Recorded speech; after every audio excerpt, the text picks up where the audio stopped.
할렐루야. 한 주간의 삶에도 주님의 은혜가 함께하는 삶이 되시기를 바랍니다. 34장입니다.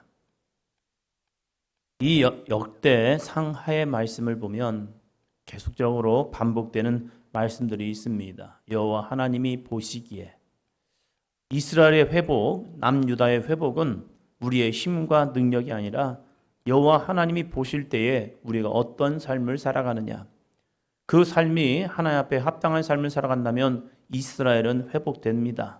그러나 하나님을 버리고 하나님을 떠나면 우리가 아무리 뭔가를 해봐도 될 수 없습니다. 그래서 포로교에서 돌아온 이스라엘 백성들에게 우리 하나님만을 잘 섬깁시다. 그런데 이 히스기야와 이 요시야 이 왕 때의 모습을 이야기하면서 이들이 남북이 함께 모여서 유월절 제사를 드리는 사건들을 좀 많은 분량을 할애해서 계속적으로 이야기를 합니다. 그것은 뭐냐면 남유다 자기들만 하나님이 회복하는 것이 아니라 북이스라엘까지 하나님은 회복하기를 원한다는 사실을 그들에게 증거하고 있습니다. 영적 우월주의 속에서 우리는 회복되는 것은 당연한 일이고 북이스라엘은 망하는 것이 당연한 일이야, 이게 아니라는 거예요. 먼저 멸망을 받았던 북이스라엘도 하나님은 회복하기를 원하셨고, 하나님이 가장 기뻐하는 것은 형제가 연합하여 하나님의 거룩한 영광을 증거하는 모습을 원했다는 사실입니다.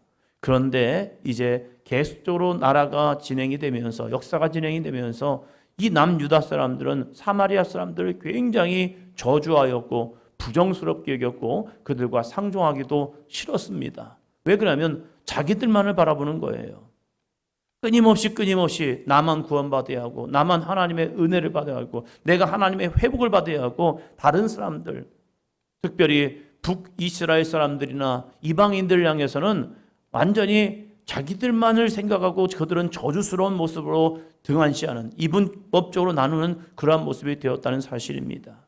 교회란 것은요, 나만이 아닙니다. 나를 통하여 하나님의 은혜가 증거되기를 원하고 회복되기를 원한다는 사실입니다. 그래서 하나님의 은혜가 있는 사람들은요, 그 은혜를 발견하면서 나 같은 죄인을 살리신 주님의 은혜가 너무 놀라워서 하나님, 저 사람도요, 저 죄인도요, 저 사람도 주님 앞에 나와서 함께 구원의 반열에 들어가기를 원합니다 하면서 정말로 이타적인 믿음의 삶을 살고 있다는 사실입니다. 마지막 시기가 가까우면서 이 오시야 왕을 다시 한번 거론을 합니다. 34장 1절입니다. 1절, 2절. 요시야가 왕위에 오를 때에 나이가 8세라 예루살렘에서 31년 동안 다스리며 여호와 보시기에 정직하게 행하여 그의 조상 다윗의 길로 걸으며 좌우로 치우치지 아니하고. 아멘. 나이가 8세에 왕위에 올랐습니다. 31년 동안 다스렸습니다. 그래봤자 39년의 삶을 살았습니다. 짧은 인생을 살았습니다. 39년이라는 짧은 인생을 살았지만 그의 인생을 그냥 한마디로 표현하면 여호와 보시기에 정직하게 행하였고 그의 조상 다윗의 길로 걸으며 좌우로 치우치지 아니하였다라고 평가합니다. 좌우로 치우치지 아니하였다. 때로는 우리의 감정이라는 게 있잖아요. 오르락 내리락 할 때가 있고 이쪽으로 치우치고 저쪽으로 치우칠 때가 있습니다. 그러나 이 요시야 왕의 삶을 보면요, 좌우로 치우치지 아니하였다. 우리의 삶이, 우리의 신앙이 흔들리지 않는 신앙이 되기를 원합니다. 이랬다 저랬다는 것이 아니라 오직 여호와 하나님을 바라보면서 하나님이 기뻐하시는 이 무엇일까? 여호와 보시기에 나는 어떤 삶을 살아갈까? 하나님은 어떠한 믿음을 원하실까를 바라보면서 오직 주만 바라보며 나아갈 수 있는 믿음의 삶. 쉽지 않습니다. 누구나 감정이 있기 때문에 그래요. 그러나 이 요시야가 이런 삶을 살았던 이유는요, 이제 나중에 나오지만 하나님의 율법책, 말씀 앞에 서 있는 자신의 모습을 발견하게 되는 거예요. 어떠한 기준이 없으면 흔들려요. 어렸을 때. 이제 논이나 밭을 갈 때 참 대단한 것이 어떻게 저렇게 반듯하게 갈 수 있을까? 이게 너무 신기한 거예요. 어떻게 할까? 너무 어떻게 저렇게 반듯하게 길을 가지? 할 때에 한 가지가 앞에 어떤 목적지를 딱 보고 쭉 간다는 거예요. 앞만 보면 왔다 갔다 한다는 거예요. 그러나 앞에 있는 하나의 뭐 나무를 보든지 뭐 어떤 깃발을 보든지 그것을 보고 쭉 가다 보면 반듯한 길로 갈 수 있다는 거예요. 우리도 마찬가지죠. 앞에 있는 현실을 보면요, 그 현실 때문에 이쪽으로 갈 수 있고 저쪽으로 갈 수 있고 그렇게 갈 수밖에 없다는 거예요. 그러나 성경은 말합니다. 앞에 있는 예수 그리스도를 표대 삼아라. 그 주님을 표대 삼아서 나가다 보면 우리의 인생이 때로는 오르락내리락 할 때도 있다니까요. 그럼에도 불구하고 우리는 표대 대신 예수 그리스도를 바라보며 나가면 우리는 좌우로 치우치지 않는 삶이 될 줄로 믿습니다. 3절을 봅니다. 아직도 어렸을 때 곧 왕위에 있은 지 8년에 그의 조상 다윗의 하나님을 비로소 찾고 제12년에 유다와 예루살렘을 비로소 정결하게 하여 그 산당들과 아세라 목상들과 아로새긴 우상들과 부어 만든 우상들을 제거하여 버리매. 아멘. 아직도 어렸을 때 몇 살입니까? 16살밖에 되지 않았습니다. 8살에 왕이 되었고 8년이 지났습니다. 아직 어렸죠. 16살 진짜 어리죠. 그런데 이 왕위에 있은 지 8년에 그의 조상 다윗의 하나님을 비로소 뭐 했다고요? 찾았다는 거예요. 다윗의 하나님을 찾기 시작합니다. 왕이 되었습니다. 왕이 되었을 때에 그가 8년의 시간이 지나면서 이제 드디어 성인이 되어서 자기가 뭔가를 결정해야 할 때가 된 겁니다. 그 전까지는 거의 섭정이 이루어지죠. 어린 나이에는 혼자 어떤 것을 결정하는 것이 아니라 누군가의 주변에서 자기를 대신해주는 어떤 결정을 대신해줄 수 있는 그러한 사람에 의해서 움직이게 되죠. 그러나 이제 16살, 이제는 이 유대인들에게 있어서는 성년, 스스로 무언가를 선택하고 결정할 수 있는 시간이 되었을 때 내 생각으로 내 마음으로 결정하는 것이 아니라 이 요시야 왕이 드디어 16살 되어서 조상 다윗의 하나님을 비로소 찾고라고 말합니다. 다윗의 하나님을 찾았다는 것이 무엇입니까? 이제는 하나님을 표대 삼아서 하나님을 찾으면서 하나님, 내가 어떻게 하면 좋을까요? 내가 왕인데 어떠한 결정을 해야 하는데 어떠한 선택을 해야 하는데 무엇이 옳을까요? 내 마음이 원하는 대로 하는 것이 아니라 하나님이 기뻐하시는 대로 살기를 원하는 모습. 그러면서 그 관계 무엇입니까? 유다와 예루살렘을 비로소 정결하게 하여라고 말합니다. 하나님이 기뻐하시는 찾기 시작한 거예요. 그건 뭡니까? 이 땅을, 이 나라를 정결하게 하는 것, 깨끗하게 하는 것. 그래서 뭐랍니까? 산당들과 아세라 목상들과 아로새긴 우상들과 부어 만든 우상들을 제거하여 버리매. 이 누가 만든 거예요? 그의 아버지 아몬의 시대에 이뤘던 모습들이었지요. 선 왕이 했던 그러한 우상 숭배의 모습들, 이것이 하나님이 기뻐하지 않는 모습이구나 해서 그것을 하나둘씩 제거하기 시작합니다. 우리의 신앙도 마찬가지입니다. 하나님의 일을 함에 있어서 첫 번째는 내 안에 있는 불신앙들을 제거하는 게 참 필요해요. 과거의 잘못된 습관들, 방법들, 나의 생활, 모습들, 이것을 제거하지 아니하면요 또다시 그것이 또 일어납니다. 또 일어납니다. 그래서 가장 먼저는 회개가 이루어지지 않는 것이 선제 조건이 되는 거죠. 하나님의 은혜를 사모하기 위해서, 하나님의 능력이 나타나기 위해서는 회개하라, 천국이 가까이 왔느니라. 이 요시아도 자기가 왕이 되어서 하나님을 찾다 보니까 하나님이 기뻐하시니 무엇인가 하니까 하나님이 말씀이 주시는 거예요. 그러다 보니까 이 우상 숭배의 모습들을 하나 둘씩 제거하는 모습이 됩니다. 그리고 이제 또 중요한 게 있죠. 우상만 제거합니까? 8절입니다. 요시아가 왕위에 있은 지 18째 해에 그 땅과 성전을 정결하게 하기를 마치고 그의 하나님 여호와의 전을 수리하려 하여 아살라의 아들 사반과 시장 마아세야와 서기관 요아하스의 아들 요아를 보낸지라. 아멘. 우상만 제거하면 되는 겁니까? 아니죠. 여호와의 성전에 올라서야죠. 닫혀진 성전, 닫아버린 성전, 그 성전을 열고 이제 하나님 앞에 나아가기 시작하는 겁니다. 18째 해랍니다. 26살입니다. 6년이 지나고 이제 우상 척결을 시작하고 나서 6년이 지나고 나서 이제 여호와의 성전을 정비하기 시작을 합니다. 그래서 신하들을 보내어서 성전을 정결하게 하기 시작합니다. 성전을 정리하다 보니까 놀라운 은혜를 발견합니다. 14절이요. 우리가 여호와의 전에 헌금한 돈을 꺼낼 때에 제사장 hil기야가 모세가 전한 여호와의 율법책을 발견하고, 참 마음이 아픈 게 이거죠. 성전 안에 여호와의 율법책이 있었음에도 불구하고 그것을 닫아버린 거예요. 그러니까 그들의 삶이 말씀 없는 신앙생활을 하다 보니까 자기 생각에 옳은 대로 쫓아가는 신앙이 돼버린 거예요. 성경은 있었습니다. 율법책은 있었습니다. 그러나 율법책이 닫혀져 있는 거예요. 그러니까 신앙생활에 표대가 없고 방향이 없고 다들 자기들의 생각에 맞는 대로 그저 이것이 옳은 것처럼 저것이 옳은 것처럼 신앙생활하다 보니까 좌충우돌이 되고 혼탁해버린 거예요.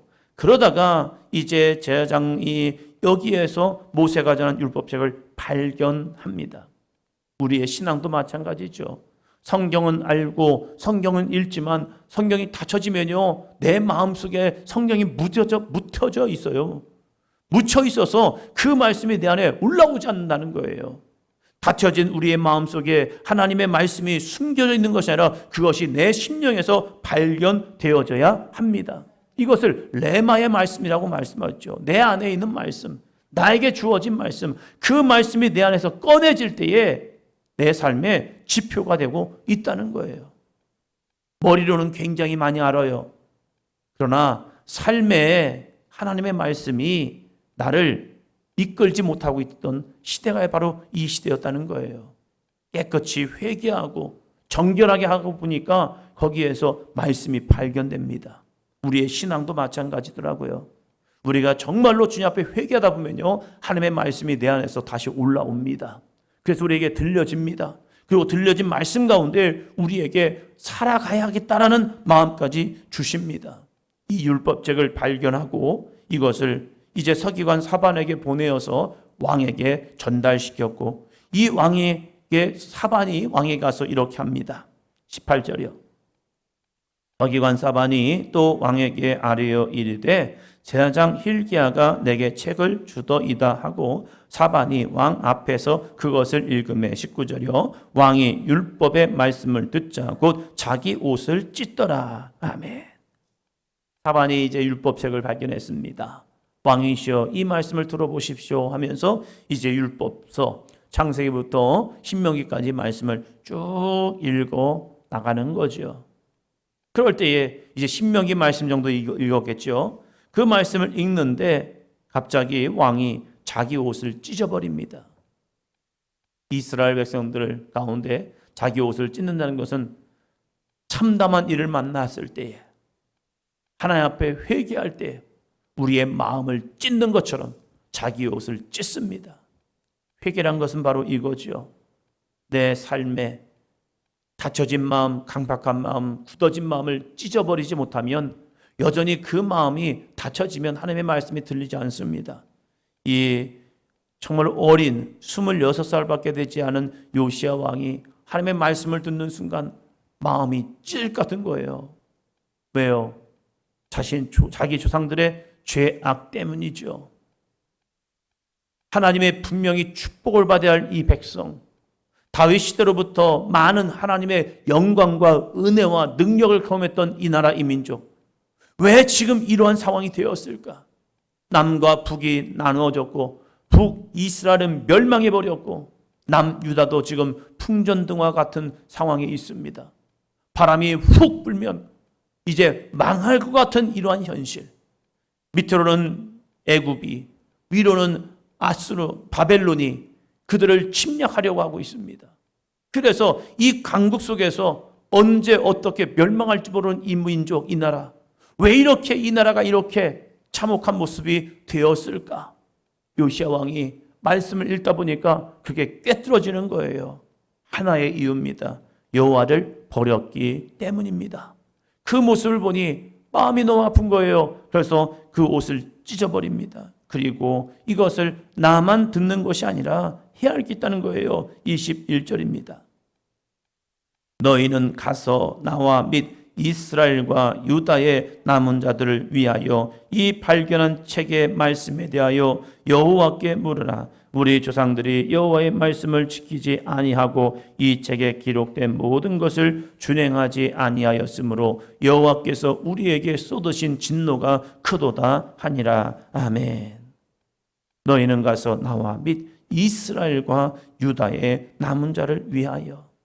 이스라엘과 유다의 남은 자, 아직도 믿음 안에 남아있는 자, 신실하게 하나님의 약속을 믿는 자, 다시 하나님 말씀 앞에 회개할 수 있는 사람들, 이 사람들에게 어떻게 회복할 것인지, 여호와께서 우리에게 쏟아진 진노가 크기 때문에 이 진노를 막을 수 있도록 어떻게 할 것인가?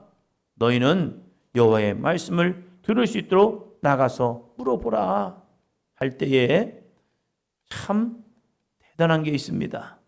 이 말씀을 누구에게 물어봅니까? 여선지자 hul다입니다. 마지막 이 남유다의 멸망 앞에서 남자들은 사라져버렸고 여선지자 hul다에게로 나아가서 이 나라의 운명을 하나님께 묻습니다. 이스라엘 백성이 이렇게 어려움과 고난을 당한 이유는 하나님이 계시지 않기 때문이 아니라 그들이 하나님을 버렸기 때문이라는 것을 알았게 됩니다. 그래서 이제 이 요시야 왕이 이스라엘과 유다에게 명령하여 다시 하나님의 말씀 앞에 서기를 구합니다. 31절입니다. 왕이 자기 처소에 서서 여호와 앞에서 언약을 세우되 마음을 다하고 목숨을 다하여 여호와를 순종하고 그의 계명과 법도와 율례를 지켜 이 책에 기록된 이 언약의 말씀을 이루리라 하고 왕이 먼저 고백합니다. 나부터 여호와 앞에서 언약을 세우되 마음을 다하고 목숨을 다하여 여호와를 순종하고 그의 계명과 법도와 율례를 지켜 이 책에 기록된 언약의 말씀을 이루리라. 다른 사람이 아니라 나부터요. 너가 아니라 나부터 하겠다. 한 사람의 시작이 이스라엘 백성에게 다시 언약의 갱신이 이루어집니다. 너가 하면 내가 할게. 이건 안 돼요. 다른 사람 하지 않더라도 왕인 나 요시야부터 하겠습니다. 그건 여러분의 선택이죠. 이 나라의 삶을 보고 지금 우리들의 역사를 쭉 보니까 지금 이러한 삶을 살지 않았습니까? 하나님의 율법책을 발견하고 보니까 내가 죄인이었네요. 나부터입니다. 나부터 하나님을 더욱더 마음을 다하고 목숨을 다하고 하나님의 말씀에 순종할게요. 여러분도 함께 했으면 좋겠습니다. 라고 하면서 나아갑니다. 오늘 우리의 신앙이 이 요시야의 신앙처럼 정말 우리는 말세시대를 살아간다고 하지만 그 말세를 바라보는 것이 아니라 우리는 우리의 표대 대신 예수 그리스도를 바라보며 주님이 기뻐하신 일, 하나님이 나에게 감동을 주시고 하나님이 나에게 이렇게 하면 좋겠다라는 그런 마음을 주실 때에 그 말씀에 순종하여 때로는 자존심도 버리고 때로는 내 고집도 버리고 그냥 순종해 보는 거예요. 그런데 순종해 보면요 결과가 썩 좋지는 않아요. 괜히 했어. 싫은데 이런 마음이 와요. 그럼에도 불구하고 한 번 더 순종하는 거죠. 그것은 그 사람이 내가 좋게 하는 것이 아니라 하나님이 그 마음을 주실 때에 그냥 그 말씀에 순종하는 것 자체가 하나님께 내 모습을 드리는 거거든요. 결과가 좋으면 하나님 내게 순종했던 결과가 이렇게 좋네요. 이런 거 쉽지 않습니다. 해봤자 어떤 때는 결과가 더 비참해요. 괜히 했어. 괜히 내 자존심만 상했어. 그런데 하나님이 이렇게 말씀하더라고요. 잘했어. 하나님은 결과가 아니라 나의 순종의 모습을 보시거든요. 그 순종을 통하여 하나님은 마지막 이렇게 하십니다. 36장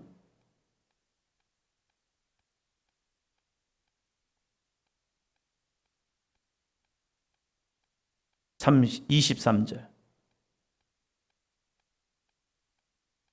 바사왕 고레스가 이같이 말하노니 하늘의 신 여호와께서 세상 만국을 내게 주셨고 나에게 명령하여 유다 예루살렘의 성전을 건축하라 하셨나니 너희 중에 그의 백성된 자는 다 올라갈지어다. 너희 하나님 여호와께서 함께 하시기를 원하노라 하였더라. 아멘. 요시야 왕의 종교 개혁. 그는 짧은 인생을 살고 죽었습니다. 그래서 야, 하나님이 뭐 이렇게 역사하냐. 요시야 왕을 보니까 하나님의 말씀에 순종했는데 이게 뭐야? 애굽 왕에게 의해서 죽음을 당하게 끝납니다. 어쩌면 허망해요. 하나님 잘 섬기면 뭐가 좀 크게 될 줄 알았죠. 그런데 39살에 이 애굽과 전쟁하러 갔다가 그냥 전사하고 맙니다. 그러면 많은 사람들이 이 생각했겠죠. 야, 이게 뭐야? 하나님을 다시 잘 믿었고 뭔가 될 줄 알았는데 결과 보니까 이게 뭐야? 망했잖아. 그런데 망한 게 아니죠. 하나님은 순종했던 그들의 믿음을 기억하시고 그들을 통하여 놀라운 회복을 주고 있다는 거예요. 예레미야에게 줬던 70년의 포로 생활의 역사를 끝내고 나니까 너무나도 기가 막히게 사람의 방법이 아니라 하나님의 방법으로 바벨론이 하루아침에 망하면서 페르시아 바사의 왕 고레스가 갑자기 하나님의 말씀에 감동을 받았대요. 그리고 거기에 내가 순종하겠대요. 그러면서 그들을 포로에서 돌려보내고 예루살렘의 성전을 건축하라. 이게 하나님의 명령이다. 여러분, 요시야의 순종이요 바사왕 고레스의 순종까지 이루어지고 있다는 겁니다. 한 믿음의 사람의 순종이 믿지 않는 사람을 통해 역사하는 아름다운 초석이 되었다는 사실이에요. 하나님은 이렇게도 역사하십니다.